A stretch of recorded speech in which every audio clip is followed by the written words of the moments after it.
My girlfriend was secretly funding her ex's legal case against me, so I dumped her. Now she's begging for a second chance. I'm a 33-year-old marketing professional, born and raised in a small town. My life has been fairly predictable.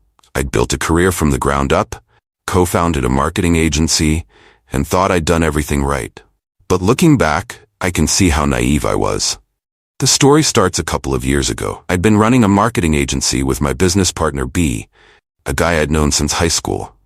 We started small, growing the business over years of hard work. But things went south when I discovered B was siphoning funds from our accounts.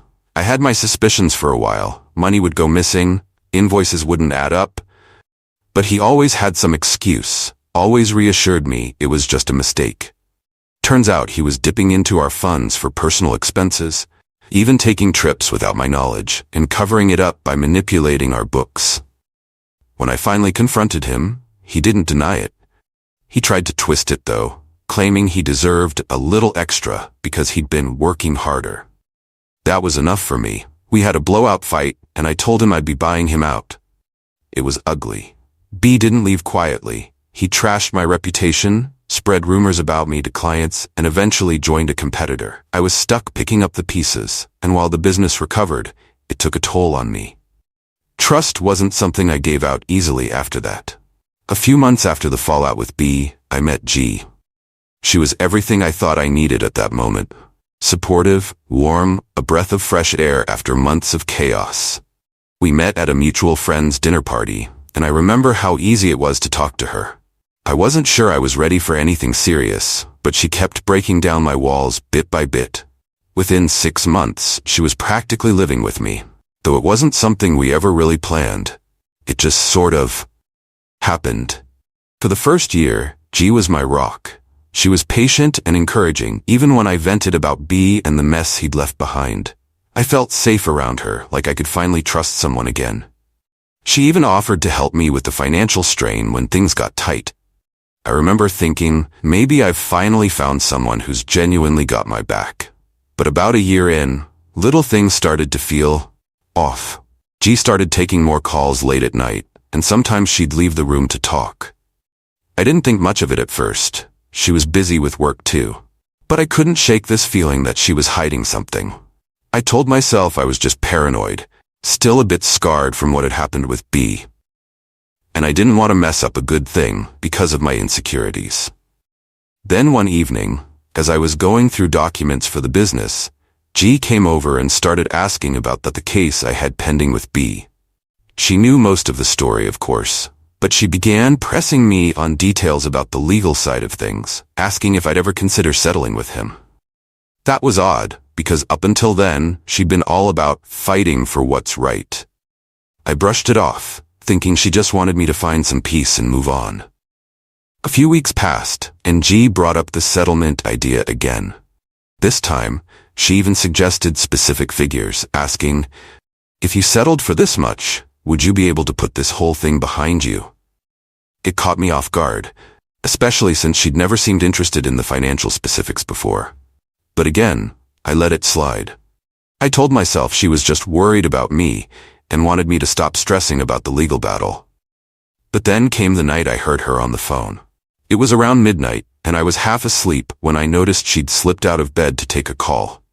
She was in the living room, speaking softly, but I caught words like funds and case that made my stomach churn. Something about it felt wrong. I didn't confront her right away. I stayed up late thinking about it, questioning if I was being overly suspicious or if my gut was trying to tell me something. A few days later, a friend of ours slipped up.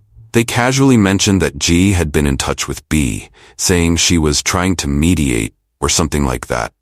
I tried to stay calm, but inside I was burning. That night, when I got home, I asked her directly if she'd been talking to B.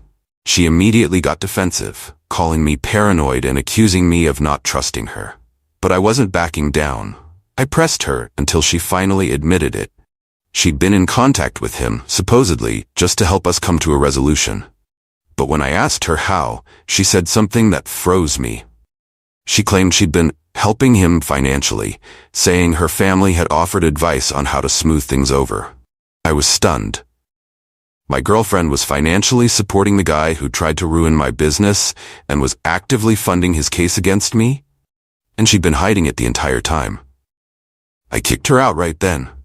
I didn't care about her excuses, her attempts to explain how she just wanted to mediate. She left that night, but she didn't stay gone for long. Within a week, her dad sent me a lawsuit. He was suing me for emotional distress on G's behalf, claiming I'd caused his daughter significant trauma and demanding financial compensation. The claims were laughable. He painted me as some sort of emotionally abusive monster who'd taken advantage of his daughter's kindness. But that wasn't the end of it. G's family started bombarding me with calls and messages, trying to intimidate me. They'd say things like, "We'll make sure you regret hurting our family," and it was clear they wanted to scare me into submission. My lawyer was just as stunned as I was. It was an outrageous case, clearly just a ploy to squeeze money out of me.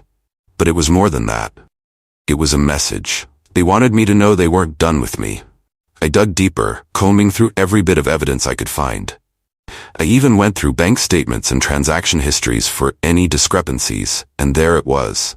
Multiple transfers from our shared account to a private one in G's name, all around the same time as B's court fees. Every bit of evidence I uncovered made it more painfully clear. I'd been played by the person I'd trusted most. I confronted G with the proof, demanding answers. She tried to twist it, claiming she'd only done it because her parents had pressured her, that they thought they were helping me find closure. She said she still loved me and begged for a second chance, but there was no going back after that. I told her to stay away from me, and she left in tears. But not 2 days later, I received a new notice, another lawsuit, this time from B, claiming I defamed him in my refusal to settle. At this point, it was laughable. It felt like they were all conspiring to drag me through the mud, bleeding me dry until I couldn't stand anymore. But I wasn't about to let them win. I gathered every bit of evidence I had, the bank transfers, the texts, even messages G had sent me with details about B's case that she'd only know if she was actively involved. The legal process has been grueling and it's far from over, but I've got a good lawyer and I'm prepared to fight. G has tried reaching out a few times since, usually through mutual friends, insisting she only wanted to help and that she's still in love with me. But her words mean nothing now. She's only sorry because her plan didn't work. Her dad even called me last week, saying I was making a mistake and warning me that he knows people. I wanted to tell him off, to finally give them a piece of my mind, but I knew it was just another ploy to intimidate me. These people are shameless, and they don't stop until they get what they want. But I've learned my lesson. Trust is a dangerous thing to give away, especially to people who see relationships as tools for personal gain.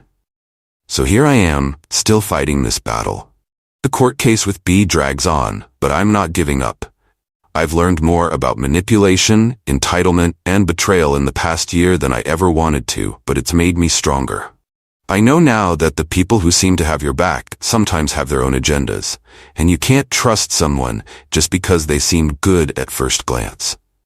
And yeah, G has reached out a couple more times since all of this started unraveling. Each time it's a different excuse.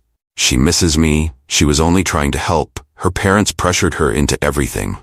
But no matter what angle she tries, I see it all now for what it really was. Each excuse just digs the hole deeper, and honestly, it's a little sad. She had the audacity to tell me, "You're ruining a good thing by holding on to the past." Like I'm the one at fault here, for standing up for myself. Her family's influence is still making things difficult. They've reached out to clients, hoping to spread rumors that paint me in a bad light. There's even been some whispering about mismanagement and dishonesty on my part. Rumors they likely fed to anyone who would listen. But thankfully, I've built my business on honest work, and my clients know my reputation well enough to see through the lies. Despite everything, it hasn't broken me. If anything, it's only strengthened my resolve to never let anyone pull the wool over my eyes again. I'm more vigilant now, especially when it comes to who I trust. People like G and her family don't just pop up out of nowhere. They're around every corner, waiting to exploit anyone who gives them an inch.